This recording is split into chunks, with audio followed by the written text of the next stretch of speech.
काम यही था कि वेद शास्त्र पढ़ो, अपने बच्चों को भी तुम इसी काम पर लगाओ और अन्य समाज को यथार्थ भक्ति का ज्ञान, ग्रंथों का गूढ़ रहस्य बताओ, ताकि वो आपके मुख से सुनकर अपने कर्म धर्म को सुधार के अपना जीवन सफल करें।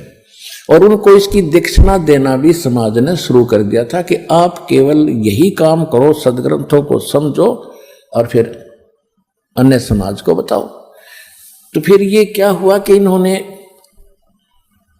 एक समस्या पैदा हो जाती है कि समाज एक भोला है, जब तक इसको स्वयं ज्ञान नहीं है अध्यात्म का। तो जो ज्यादा धारा प्रवाहिक बोलते थे, संस्कृत घनी बोलते थे, डटे नहीं डटे थे, तो उनको उनके ऊपर सभी प्रभावित हो जाते थे कि ये बड़ा विद्वान है, इसने संस्कृत भाषा में इतना कुछ बोल दिया। और चाहे सामने वाले का समझ में भी नहीं आता ये बोल क्या रहा है, पर वाह जरूर कर देता था।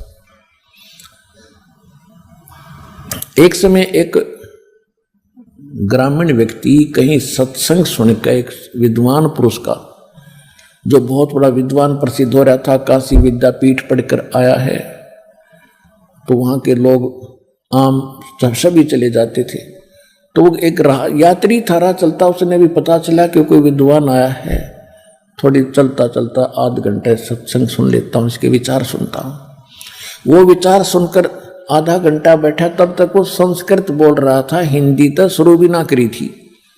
और वो उठ के चल पड़ा कि भाई नो क्या करे, सत्संग तो थोड़ा भी काम कर दिया करे, अब मेरे पास समय नहीं, मैं चलता हूँ। वो चल पड़ा उठ के। आगे एक पाली था ग्वाला, उसने पूछा उस यात्री से, कहाँ से आए हो भाई, कहाँ जा रहे हो? उसने बताया। तो उस पाली ने कहा कि यहाँ एक बहुत बड़ा विद्वान आया है, आपने सत्संग सुनना चाहिए था, आप सत्संग क्यों नहीं सुन के आए? तो उस यात्री ने कहा कि मैं सत्संग सुन के आया हूं। तो पाली ने कहा कि बैठ जा तू। ग्वाले ने कहा बैठ, मुझे भी बता दो बात।